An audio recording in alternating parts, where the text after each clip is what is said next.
कल हमने चर्चा की थी किसके बारे में? भागवत में एक चरित्र आता है और भागवत का मुख्य चरित्र है क्या? परीक्षित। उसके बारे में कुछ सूक्ष्म चर्चा की थी और साथ साथ में भक्ति महारानी के बारे में थोड़ा सा बताया गया था कि भक्ति हमें कैसे करनी चाहिए। आज भगवान के अनेकों अवतार हुए, 24 अवतार हुए हैं भगवान, परंतु 24 अवतारों में से हम कुछ अवतार के बारे में विस्तार से जानते हैं, कुछ अवतारों को, भगवान के अवतारों को जानते ही नहीं, ऊपर ऊपर जानते हैं, अंदर गहराई नहीं जानते कि ऐसा क्यों हुआ था। जब 24 अवतार में एक अवतार आती है कि मत्स्य अवतार, किस किसने नाम सुना है? जो भगवान ने मछली का जो रूप धारण किया। आज उसके बारे में सूक्ष्म चर्चा करेंगे कुछ,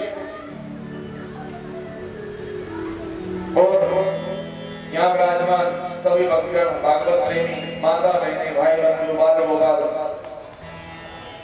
और यहाँ हमारे बड़े आदरणीय श्री अमर जी यहीं पे विराजमान है। बड़ा सानिध्य प्राप्त होता है इनका। मीरा अम्मा हमारी, सबको हमारा प्यार भरा जय जय श्री राधे। जय राधा माधव जय कुंज बिहारी, जय राधा माधव जय कुंज बिहारी, जय राधा माधव जय कुंज बिहारी, जय गोपी जन वल्लभ, जय गोपी जन वल्लभ, जय गिरिवरधारी, जय राधा माधव जय कुंज बिहारी,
जय हो बाकी प्यारी लाल की जय हो रमण लाल की जय हो जय जय श्री राधे जय जय श्री राधे जय जय श्री राधे श्याम जय जय श्री राम जय जय श्री राम। भागवत में चर्चा आती है मत्स्य अवतार की। मत्स्य अवतार में कथा में क्या है? मत्स्य अवतार की कथा और भगवान ने मछली का रूप क्यों धारण किया, ऐसे क्या परिस्थिति थी जो भगवान को मछली का रूप धारण करना पड़ा। अगर प्रलय आ रही थी तो भगवान भी चाहते, अगर वो तो क्षण मात्र में कुछ भी कर सकते हैं, क्योंकि कहते हैं ना, वो ही ये सोई जो राम रची रहा था वो कई तरह बढ़ावा ही साखा, क्योंकि जो राम जी ने जो ठान रखा है वो होके ही रहेगा। कोई कितना भी सोच ले, कितनी भी अड़चन लगा दे, परंतु उसमें कुछ भी त्रुटि हो नहीं सकती। अब मत्स्य अवतार क्यों ग्रहण किया? एक समय की बात है कि पृथ्वी जो है जल में मग्न होने वाली थी, प्रलय आने वाली थी धरती पर। जब प्रलय जब आने वाली थी तो उस समय भगवान ने सोचा अगर प्रलय आ जाएगी तो सारी सृष्टि का विनाश हो जाएगा, और सृष्टि का जब विनाश हो गया तो कुछ भी बचेगा नहीं शेष।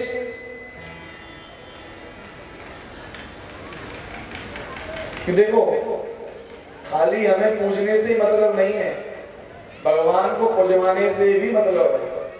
अगर मान लो भक्त ही नहीं होंगे तो भगवान को पूजेगा कौन?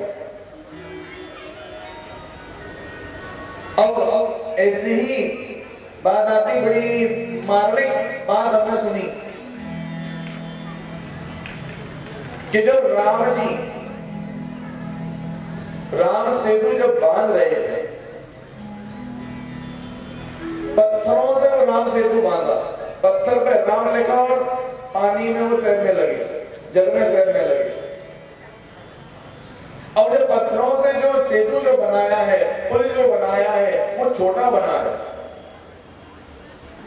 जब छोटा बना है तो अब सारे जो वानर सेना जो है वो कहती है कि भगवान इस पे हम लोग सारे लोग जाएंगे कैसे, और डर ये भी है कि कहीं बीच में टूट ना जाए, क्योंकि बीच में कुछ लगाया तो हमने है नहीं, इसलिए कहीं बीच में टूट ना जाए। तो प्रभु क्या किया जाए? तो आज राम जी पहले जाके खड़े हुए, आगे सबसे आगे कौन खड़े हुए?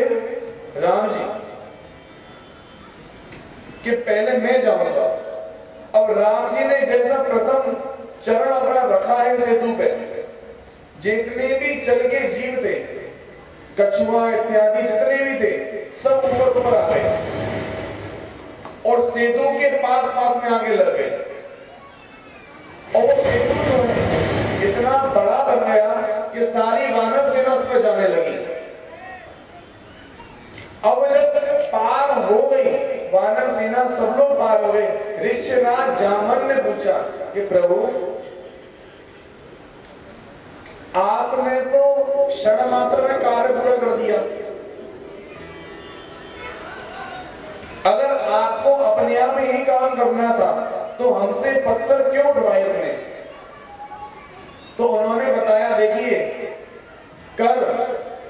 कर्म हमें करना पड़ेगा,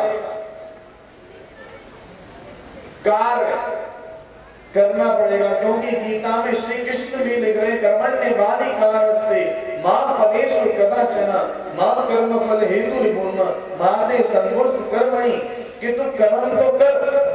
देखो कर्म तो आपके हाथ में है। कर्म आपने क्या किया? क्या आपने सेतु बनाया,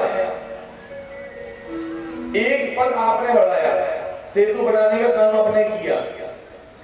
उसके बाद में अब भगवान के भरोसे उसको छोड़ दो, बाबा जी के भरोसे उसको छोड़ दो कि अब एक कार्य बाबा जी तुम्हारे सारे चलेगा। कि राम जी तुम्हारे साथ में चलेगा, हम कुछ नहीं जानते, हमारा कुछ नहीं है, बिगड़ेगी तुम्हारी बिगड़ेगी, हमारी तो कुछ थी नहीं लाज, लाज जो थी तुम्हारी थी, तुम्हारी बिगड़ेगी। तो आज जब सेतु जब बन गया है, और इसी तरीके से हम मत्स्य अवतार में जब चल रहे थे, मत्स्य अवतार में क्या हुआ, धरती जल में मग्न होने वाली थी, डूबने वाली थी पृथ्वी। अब भगवान को चिंता हुई कि सारे लोगों को हमें बचाना है। उस समय ब्रह्मा जी के जो पुत्र थे मनु, स्वयं बाबू मनु और उनकी पत्नी शत्रुपा, ये दोनों ब्रह्मा जी के पुत्र और पुत्री हैं। ब्रह्मा जी से उत्पन्न होने के कारण ब्रह्मा जी के शरीर के दो भाग हो गए थे। सीधी वाली भाग से, सीधा जो भाग था उससे कौन बने, स्वयं बाबू मनु, और उल्टी वाले भाग से कौन बने, शत्रुपा। इनका परस्पर विवाह हुआ, और जो मनवंतर अभी चल रहा है, हमारे 14 मनवंतर है, वैवस्वत मनवंतर के नाम से जाना जाता है। स्वयं बाबू मनु प्रथम मनु हुए। प्रथम मनु के समय की ये बात है। अब भगवान ने स्वयं बाबू मनु के सपने में, स्वप्न में आके कहा कि कुछ समय बाद में पृथ्वी जो है जल के अंदर चले जाएगी, इसलिए भी जड़ी बूटियां हैं उनको इकट्ठा कर लीजिए, जितने भी वृक्ष हैं उनको इकट्ठा कर लीजिए, और जितने भी पशु पक्षी हैं उनका एक एक जोड़ा रख लीजिए। क्यों? क्योंकि दोबारा से हमें सृष्टि बनानी है, दोबारा से सृष्टि करनी है। सृष्टि करने के लिए जोड़ा चाहिए, इसलिए आप जितने भी वृक्ष हैं सबके बीज रख लीजिए, और पशु पक्षियों के एक एक जोड़ा रख लीजिए, और सप्तऋषियों को आप निर्देश दीजिए कि जब पृथ्वी जब जल में जाने वाली होगी, मुझसे प्रभावित होकर के एक नाव आएगी, उसमें सब लोगों को चढ़ा देना, जितने भी बीज हैं, जितने भी जल जंतु हैं, जितने भी जीव जंतु हैं, सबको उस नाव के अंदर चढ़ाना, और सप्तऋषि को भी उसके अंदर चढ़ाना। और उसके बाद में जब पृथ्वी जब जल के अंदर चली जाएगी, उस नाव के अंदर कुछ वर्षों तक आप रहेंगे। कुछ वर्षों के बाद में रहने के बाद में पृथ्वी दोबारा जल में से बाहर निकलेगी। आज पृथ्वी जल में जब मग्न हुई है, और भगवान ने एक और चीज बताई थी कि जब भी ये नाव जो है डोलेगी, मैं मत्स्य रूप में आऊंगा, और मत्स्य रूप में आने के बाद में मेरे एक सींग होगा, उस सींग के अंदर इस नाव को फंसा देना, और इस नाव को मैं तुम्हारे पार कर दूंगा। क्योंकि नाव को पार करने वाला तो केवल एक ही है, हमारा कृष्ण कन्हैया, टेढ़ी कान वाला होगा। देखो, भवसागर से पार करना है तो केवट का सहारा हमें लेना पड़ेगा, नदी को पार करना है तो केवट का सहारा लेना पड़ेगा, अगर संसार के भवसागर को पार करना है तो कृष्ण की जैसा खिवैया हमें अपने साथ में लेना पड़ेगा। कि जब तक आपके पास में कृष्ण जैसा खिवैया नहीं होगा, और बाबा जी जैसा रखवार नहीं होगा, पतवार नहीं होगा, जब तक आपकी नाव पार नहीं लगेगी। आप जितना हो सके भगवान से बस यही करेंगे कि जीवन में तेरे हमारे मुरली आवे। अब इसी तरीके से इसमें ही कथा जुड़ती है, इसी के अंदर ये भागवत के चरित्र हैं, जो जो भागवत में चरित्र आते हैं, ये मत्स्य अवतार की कथा है। अब जब पृथ्वी जब जल के अंदर चली गई और पृथ्वी को बाहर भी लेके आना है, बाहर कौन लेके आएगा? बाहर भी तो वही लेके आएगा जिसने अंदर पहुंचवाई है। देखिए, जब जब उत्पात बढ़ता है, यदा यदा ही धर्मस्य ग्लानिर्भवति भारत अभ्युत्थानम धर्मस्य तदात्मानं सृजाम्यहम् परित्राणाय साधूनां विनाशाय च दुष्कृतां धर्म संस्थापनार्थाय संभवामि युगे युगे। कि जिस भी युग में, जिस भी क्षण में ऋषि मुनियों पे, संतों पे अपराध होते हैं, कष्ट आते हैं, जब जब प्रभु अवतार लेते हैं उनको पार निकालने के लिए, अब वो किसी भी रूप में आ सकते हैं। जरूरी नहीं है कि वो अपना चतुर्भुज रूप लेके आएंगे, कोई फकीर के रूप में भी आ सकता है। एक बस बोलड़ी लेके डोलेगा बाबा, वो आपको पार लगाएगा। किसी भी रूप में कहीं भी आ सकता है।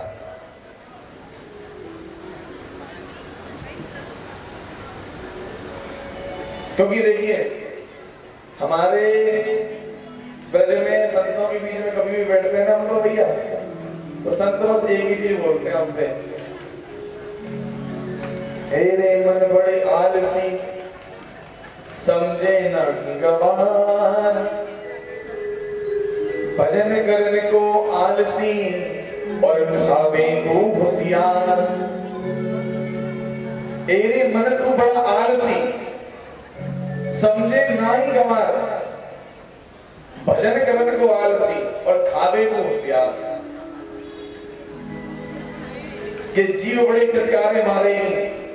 कैसे चटकारे मारेगी?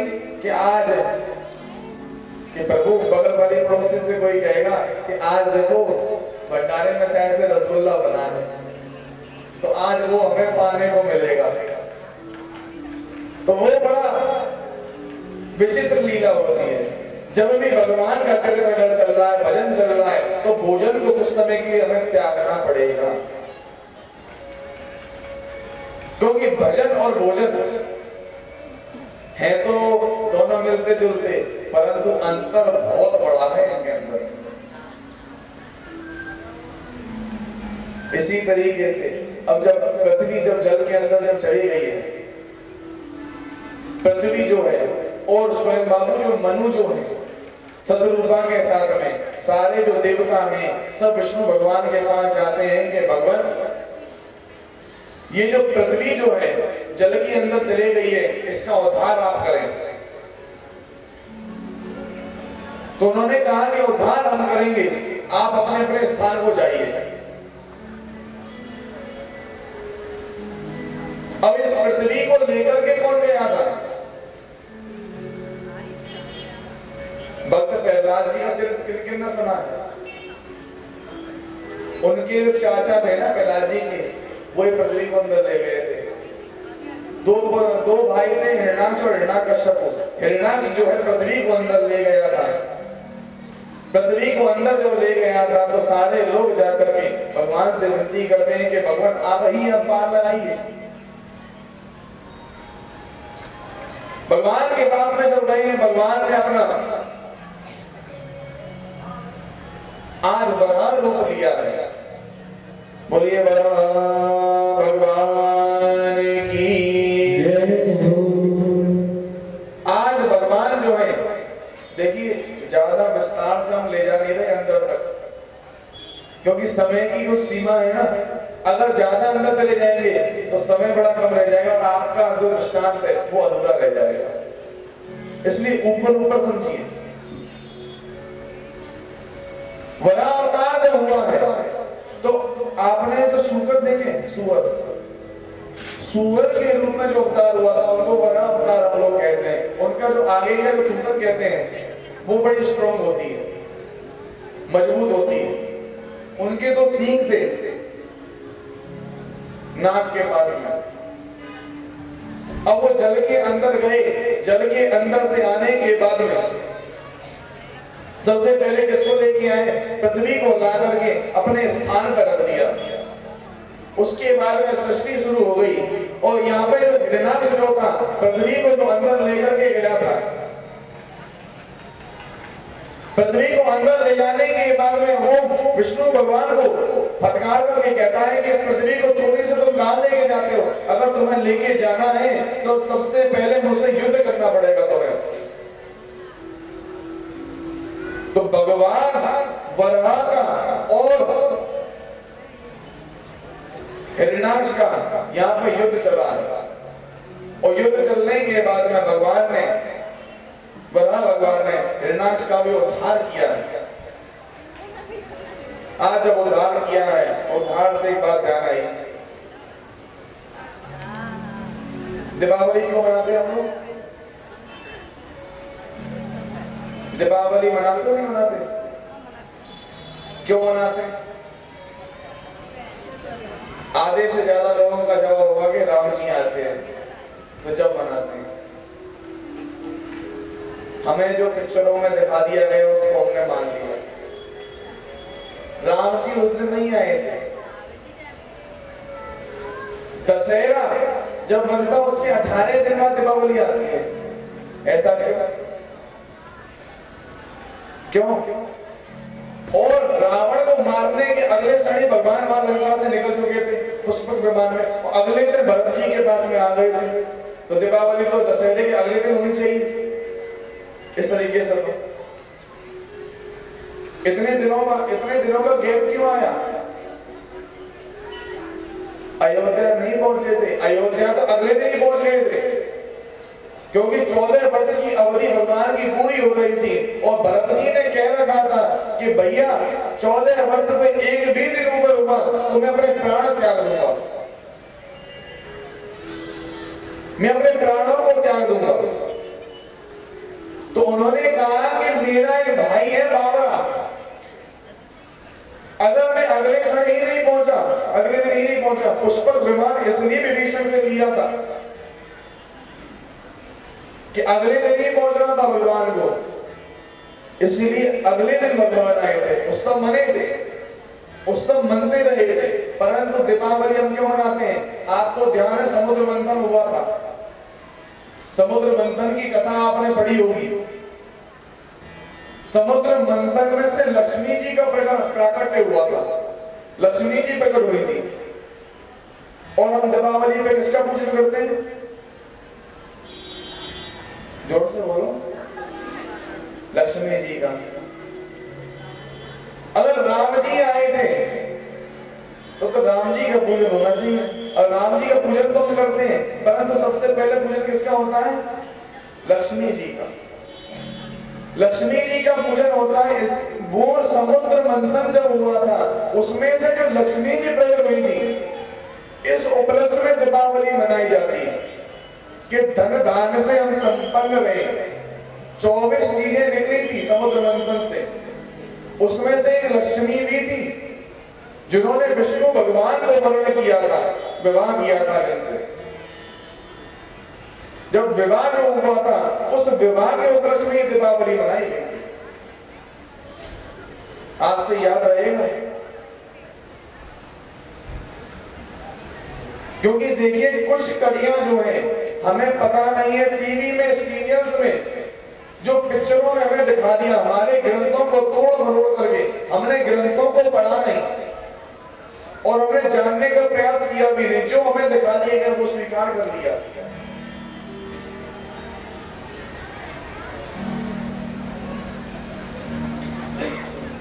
इसी क्रम में भरत जी की जब बात चली, भरत जी का बड़ा प्रेम है अपने भैया से,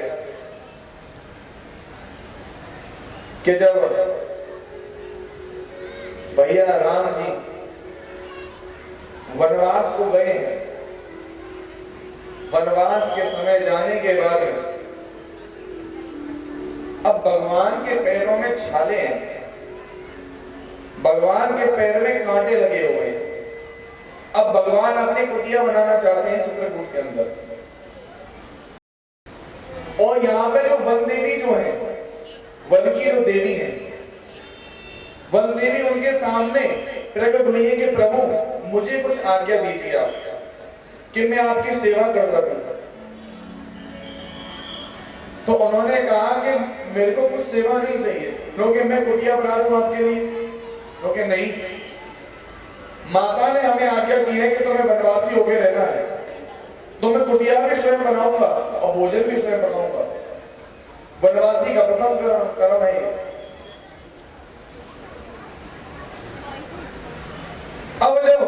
उनको इनकार कर दिया है नो कि प्रभु आप आए हैं, फलश्रुति लेके मैं आपके पास में आई हूं, तो कुछ ना कुछ तो आगे आपको देनी पड़ेगी।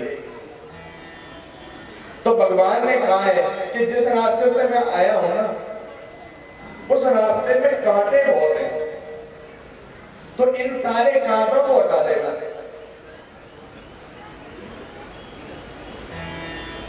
तो भगवान ने जब ये कहा है कि उन कांटों को रास्ते में से हटा देना, तो वरुण देवी ने उस समय ही कह दिया है स्थानम सूर निग्रह, कि जो स्थान है जिससे राम जी आए हैं वो स्थान जो है कांटों से विहीन हो जाए, कांटे उसमें से हट जाए।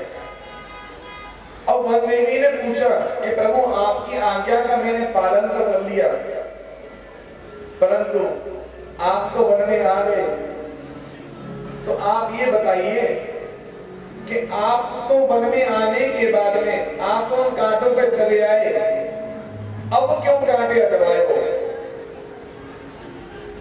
तो उन्होंने कहा कि मेरा जो एक भाई है ना भरत, वो बड़ा बावरा है, वो मुझे ढूंढता ढूंढता ना वन के अंदर आ जाएगा, और जिस रास्ते से मैं आया हूं और वो उसी रास्ते से आएगा और उसके पैर में कांटे लग जाएंगे। तो वन देवी ने उस समय कहा कि प्रभु मैंने सुना है कि वो तो अयोध्या की सेना का जो है सेनापति है, अयोध्या का राजा हो गया है, क्या वो इतना कमजोर है कि एक कांटा लगने से उसको कष्ट होगा? क्योंकि नहीं, उसको कांटा लगने से कष्ट नहीं होगा, उसको कष्ट किस चीज से होगा कि मेरे भैया इस रास्ते में गए थे और उनके पैरों में ही कांटे चुभे होंगे। किस कारण से चुभे?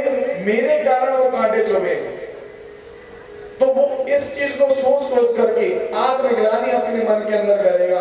ऐसा भाई भाई का प्रेम जो है हमें रामचरितमानस सिखाती है, राम कथा सिखाती है।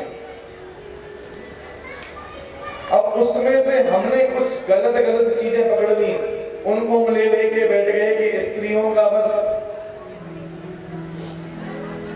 शोषण ही हुआ है हमारे ग्रंथों में, माता सीता को ऐसे भेज दिया, हमने जाना नहीं पीछे की कहानी को हुआ। अच्छा एक काम किया करो, देखो सद्बुद्धि आएगी सब लोगों में। कौन कौन को चाहिए सद्बुद्धि? चाहिए नहीं चाहिए? आधे लोगों को तो चाहिए ही नहीं, सब लोगों को चाहिए ना। तो जैसे ही सवेरे सवेरे उठते हैं ना हम लोग, तो हाथों को सामने ऐसे रखा करो, ऐसे मत रखा करो। कुछ लोग ऐसे रखते हैं, ये तो नमाज का तरीका हो गया, हमें नहीं पढ़नी हो। ऐसे रखो, थोड़ा खुला इनको दूर, और यहाँ पे ऊपर ये जो पॉइंट है ऊपर वाले, इनमें हमें क्या देखना है? शुरुआत में क्या बोलना है? कराग्रे वस्ते लक्ष्मी, क्या बोलना है? साथ साथ में हाथ ऊपर करो, सब लोग देखो। सवेरे सवेरे जैसे हमें उठना है, सबको यहाँ पे ऊपर वाले हिस्से में क्या देखना है? कराग्रे वस्ते लक्ष्मी।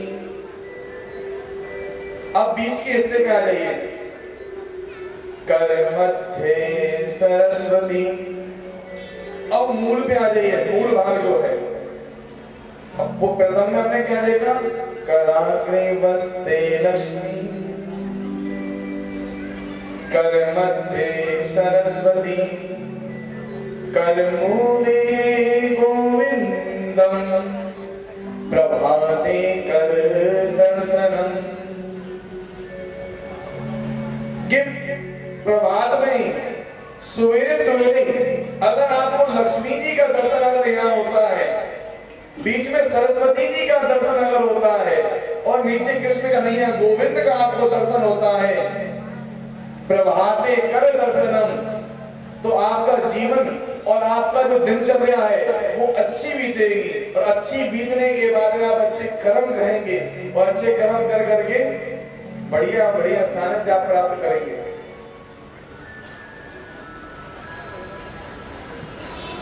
अच्छा एक बात बताओ, बताओगे? कौन कौन नरक में जाना चाहता है?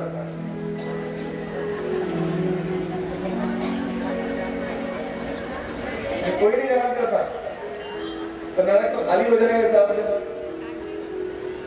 स्वर्ग में कौन कौन जाएगा और वैकुंठ में कौन कौन जाएगा? और हाथ तो उठाए दे बड़ी जोर की, कर्म है ऐसे वैकुंठ में जाने वाले। कर्म तो नरक लायक हो रहा है, नरक क्यों बुरे?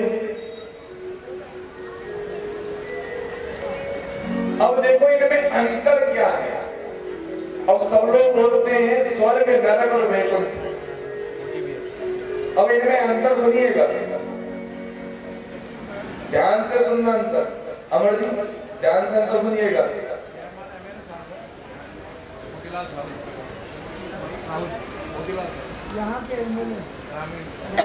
आज स्वर्ग, नरक और वैकुंठ की बात चल रही है।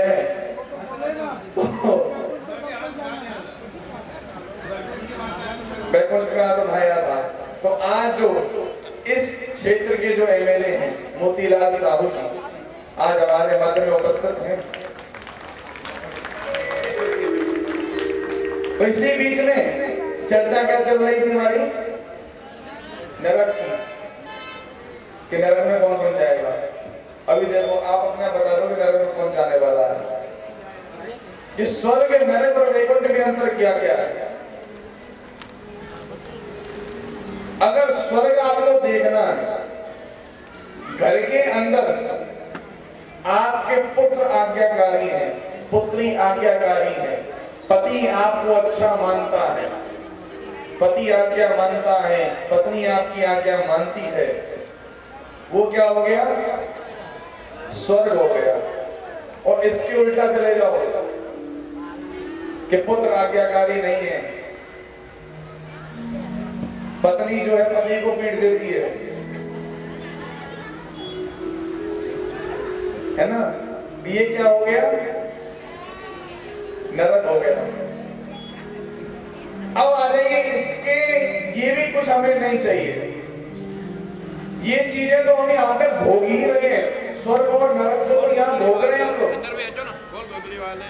स्वर्ग और नरक तो हमारे पास में है ही, धरती पे ही है। अब हमें क्या चाहिए? हमें इनमें से कुछ नहीं चाहिए, शांति चाहिए। शांति कैसी चाहिए? शांति अगर चाहिए तो आपको कैलाश जाना पड़ेगा। कैलाश में क्या है? बाबा भोलेनाथ बैठे हैं, मैया पार्वती साथ में बैठी हैं, गणेश जी, कार्तिकेय जी पास में खड़े हैं। अब बाबा का वाहन क्या है? शिव जी का वाहन क्या है? नंदी। और मैया का वाहन क्या है? शेर। दोनों एक दूसरे को देख रहे हैं सामने बैठे बैठे। क्या उनमें लड़ाई हो रही है? शेर जो है नंदी को खा सकता है परंतु उसको खा नहीं रहा। दोनों आपस में मिलजुल के बैठे हैं, शांति है। मोर और सांप एक दूसरे के बैठे हैं परंतु दोनों आपस में पास में बैठे हैं। सांप और चूहा दोनों एक दूसरे के बैरी हैं, दोनों साथ में बैठे हैं। ये क्या हो गया? शांति। यहाँ पे शांति भी नहीं चाहिए, वैराग्य चाहिए बिल्कुल एकदम। तो कहां जाना पड़ेगा? वैकुंठ। वैकुंठ में क्या है? बिल्कुल मौन।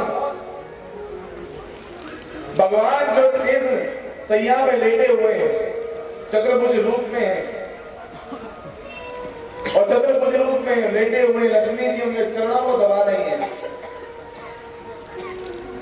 और सारे ब्रह्मांड जो उनके पास में चल रहा है, और सारे ब्रह्मांड का जो है रचैया है कौन? हमारी कौन है ब्रह्मांड की रचैया? हमारी तो एक ही है ब्रज की अधिष्ठात्री देवी श्री राधा रानी। क्योंकि ब्रह्मांड का रचैया बिना राधा रानी के वो चलता ही नहीं। क्यों कहते हैं ना, माधवी है माधुरी, माधवी है माधुरी है मोहिनी है मंजुला, माधवी है माधुरी है मोहिनी है मंजुला है, महिमा मही है भक्ति भाव गव्य, योगिनी संयोगिनी वियोगिनी नियोगिनी है, योगिनी संयोगिनी वियोगिनी नियोगिनी है, कान्हा के वियोग में है भोग भोगनी गम्य है, राम रमते हैं राधा राम के सुअक्षरों में, राम रमते हैं राधा राम के सुअक्षरों में, नाम जप क्रम में सदैव अग्रगण्य है, कि मेरे मन जप ले तू जप ले श्री राधा नाम, कि मेरे मन जप ले तू जप ले श्री राधा नाम, क्योंकि राधा जैसी राधा ही है और राधा नाम धन्य है, क्योंकि राधा जैसी राधा ही है और राधा नाम धन्य है, क्योंकि राधा राम के बिना और राधा राम की महिमा अलौकिक है। क्यों ब्रज के अंदर आए और राधा नाम आपने नहीं गाया, ऐसा तो हो नहीं सकता। अब इसी क्रम में आगे एक कुछ प्रश्न थे लोगों के हमसे, कुछ लोगों ने प्रश्न किए थे कि महाराज जी के बताया जाता है कि चिरंजीवी थे, चिरंजीवी मतलब अमर, कुछ लोग अमर हैं, वो बताया जाता है कि सतयुग से लेकर अभी भी वो जीवित हैं। महाराज कितने लोग हैं वो? हमने उनको बताया कि 7 हैं ऐसे जो चिरंजीवी हैं, 7 चिरंजीवी हैं। 7 चिरंजीवी कौन कौन है? पहले हनुमान जी, उनकी मृत्यु नहीं है, वो चिरंजीवी है। ऋक्षराज जामवंत, उनकी मृत्यु नहीं है, वो चिरंजीवी है। तीसरे नंबर पे विभीषण, रावण का जो भाई है छोटा विभीषण, उसकी मृत्यु नहीं है, वो भी अमर है, चिरंजीवी है। चौथे में आते महर्षि व्यास, व्यास जी जो है वो अमर है, उनकी मृत्यु नहीं है। 5वें पे आते हैं परशुराम जी, परशुराम जी की मृत्यु नहीं है, वो भी अमर है। 6ठे नंबर पे आते हैं कृपाचार्य, कृपाचार्य कौन है? जो कौरवों के जो कुलगुरु जो थे वो कृपाचार्य, वो भी अमर है, उनकी भी मृत्यु नहीं है। और 6ठे नंबर पे कौन आते हैं? अश्वत्थामा, अश्वत्थामा की मृत्यु नहीं है, वो भी चिरंजीवी है, क्योंकि भगवान श्री कृष्ण का उनको शाप लगा है तो जीवन पर्यंत जीवित रहेगा, परंतु तेरे को कोढ़ हो जाएगा, कोढ़ के रूप में तो जीवित रहेगा। और ये अश्वत्थामा किसके पुत्र हैं? जो पांडव और कौरवों के जो गुरु हैं द्रोणाचार्य जी, उनके ये पुत्र हैं। कौन? अश्वत्थामा, ये चिरंजीवी है। और आखिरी में 7वें नंबर पे कौन आते हैं? राजा बलि। बलि बामन का चरित्र आपने सुना होगा, कहीं सीरियल में देखा होगा या कहीं कथा में सुना होगा। तो वो बलि जो है, जब बामन भगवान उनसे याचना करने आए हैं कि मुझे 3 पग, अपने पग के बराबर मुझे भूमि चाहिए, मुझे तुम दान में दो 3 पग। उन्होंने 3 पग जब भूमि दान में दी है, 2 ही पग में पूरे ब्रह्मांड को नाप दिया, 1 पग में पूरे पृथ्वी को और अपने जो शरीर से पूरे आकाश मंडल को नाप दिया, दूसरे पग में पूरे ब्रह्मांड को नाप दिया, तीसरा पग खाली नहीं मिला। लोग तीसरा पग कहां रखा? उन्होंने कहा कि तुम मेरे सिर पर रखो, क्योंकि दान से बड़ा दानी होता है, क्योंकि दान तो दानी के अधीन है। क्योंकि बलि जो था दानी था और दान उसके अधीन में था।